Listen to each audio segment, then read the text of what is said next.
નમસ્કાર દર્શક મિત્રો, આપ જોઈ રહ્યા છો B1 ન્યૂઝ વડોદરા। કેશોદના પંચાળા ગામે દુષ્કર્મ આચરનાર તાંત્રિકને પોલીસે ઝડપી પાડી કાર્યવાહી હાથ ધરી। કેશોદના પંચાળા ગામે રહેતી પરણિત મહિલાને પોતાના પતિ સાથે અનબનાવ રહેતો હોય વાતમાં જાણવા મળ્યું કે પંચાળા ગામનો જ રણજીતભાઈ બધાભાઈ પરમાર તાંત્રિક વિધિ કરતો હોય।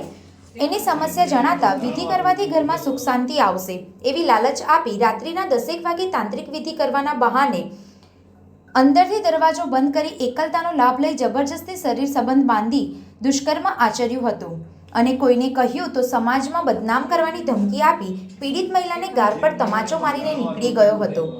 કેશોદના પંચાળા ગામે દુષ્કર્મનો ભોગ બનનાર મહિલાની તબિયત લથડતા કેશોદ સબ ડિસ્ટ્રિક્ટ સિવિલ હોસ્પિટલમાં સારવાર માટે દાખલ થઈ કેશોદ પોલીસ રૂબરૂમાં ફરિયાદ નોંધાવતા કેશોદના પંચાળા ગામનો રહીશ તાંત્રિક રણજીતભાઈ બધાભાઈ પરમાર વિરુદ્ધ ગુનો નોંધી કેશોદ પોલીસ વિભાગના ઇન્ચાર્જ ડીવાયએસપી દિનેશ કોડિયાતરના માર્ગદર્શન હેઠળ કેશોદ પોલીસ સ્ટેશનના પોલીસ ઇન્સ્પેક્ટર પીએ જાદવ, પોલીસ કોન્સ્ટેબલ સંજયસિંહ કલ્યાણસિંહ ઝાલા, રોહિતભાઈ મોહનભાઈ ભંભાણા દ્વારા તાંત્રિક રણજીતભાઈ બધાભાઈ પરમારનું લોકેશન મેળવી ઝડપી પાડી આગળની કાયદેસરની કાર્યવાહી હાથ ધરી છે।